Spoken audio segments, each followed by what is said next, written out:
Sir आप आज यहाँ से तबादला होके जा रहे हैं, किस तरह का आपको मन में यहाँ से जाने का दुख हो रहा है? सबसे बड़ा धन्यवाद। मैं उचाना सेवा ग्रुप को और उचाना प्रशासन के सभी अधिकारियों को, कर्मचारियों को सबसे बड़ा धन्यवाद देता हूँ। उनको शुक्रिया अदा करता हूँ कि उन्होंने हमारी ट्रांसफर की एक वेलकम रखी और जितनी भी हमारा यहाँ पे कार्यकाल रहा है उसके ऊपर मोहर लगाने का काम किया कि हमारा जो कार्यकाल था एक संतोषजनक कार्यकाल रहा। जहाँ तक बात आपके प्रश्न की,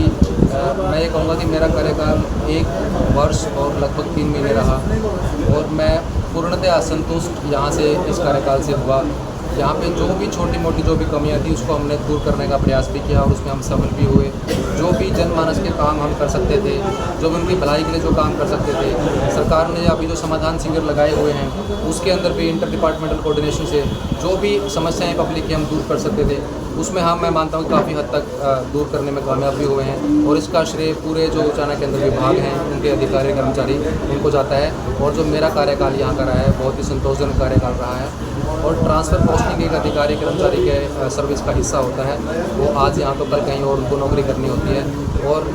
उद्देश्य यही होना चाहिए कि जहाँ पे भी रहें वहाँ पे रह करके अच्छा काम करें और सरकार की नीतियों को ध्यान रखें। यहाँ के जो लोग हैं वो ये कहते हैं, जो भी कर्मचारी यहाँ के गए हैं वो ये कहते हैं कि यहाँ पे हम रह के राजी नहीं, लेकिन आपने इतना समय काल यहाँ पे बताया, कैसा आपको सहयोग मिला पब्लिक का? बहुत पब्लिक का सहयोग मिला और ऐसी कोई बात नहीं है कि जो लोग कहते हैं कि यहाँ पे रह के राजी नहीं है। हाँ, थोड़ी सी यहाँ पे कमी ये है कि यहाँ पे एक तो रेजिडेंसेस की कमी है, इसलिए अधिकारी यहाँ पे रुकना नहीं चाहते हैं। अगर रेजिडेंसेस यहाँ पे टाइमली बन जाते हैं क्योंकि उसमें कुछ त्रुटियाँ रही हैं, ज़मीन को लेकर के कुछ विवाद पीछे रहे हैं कि ज़मीन हमें टाइमली नहीं मिल पाई और इसी वजह से यहाँ पे जो सरकारी रेजिडेंसेज वो बन नहीं पाए हैं और इसी वजह से शायद अधिकारी और कर्मचारी चाहते हैं कि यहाँ पे ट्रांसफ़र ना हो। अगर वो किसी तरीके से बन जाए, क्योंकि हमने भी काफ़ी उसको परस्यू करके और मैटर आगे तक पहुँचाया है, अगर यहाँ पे सरकारी निवास बन जाएंगे तो मैं नहीं मानता कि आगे कोई भी अधिकारी कर्मचारी यहाँ आने में कोई भी ऐसी कोई बात पकड़। गुलजार जी, ऐसा कौन सा पल है उचाना का जो जिस पल ने आपके दिल को छू लिया हो? देखिए जी, ऐसे पल तो बहुत ज़्यादा आते रहे हैं,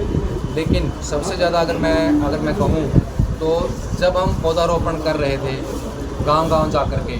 और जब मैं बहुत शुक्रगुजार हूँ SDO सुनीता नैन मैडम का कि उन्होंने अपने जो जल विभाग का जो प्रांगण था उसको उन्होंने पौधारोपण के लिए चुना, क्योंकि पौधे हम काटते तो हैं लेकिन लगाने के बारे में कोई सोचता नहीं है। तो उस प्रांगण को चुनकर उन्होंने जो पौधारोपण वहाँ पे करवाया और हम वहाँ पर जा कर के गाँव वालों से मिले और बच्चों से मिले, तो मैं मानता हूँ कि वो जो क्षण था वो बहुत ही एक इम्पोर्टेंट पल था और बहुत ही उससे जो रिजल्ट्स हैं फ्यूचर में वो बहुत अच्छे मिलने वाले हैं। कोई मैसेज दे के जाना चाहते हैं उचाना वासियों को? उचाना वासियों का मैं मैसेज तो नहीं, इसमें मैं धन्यवाद करना चाहूँगा कि उन्होंने हमें हर कदम पर हमारा साथ दिया है और संदेश यही है कि यूँ ही जो भी अधिकारी कर्मचारी यहाँ पे आते हैं उनका आप सम्मान करें, उनका आप सहयोग करें और अपने काम जो है एक सही तरीके से करवाने की कोशिश करें। उचाना सहयोग ग्रुप है जिसमें आप भी जुड़े हुए हो, उसका कितना मानते हो कि कितना सहयोग रहा आपके साथ? ऐसे विरले ही ग्रुप होते हैं, मतलब बहुत कम देखने को मिलते हैं कि लोग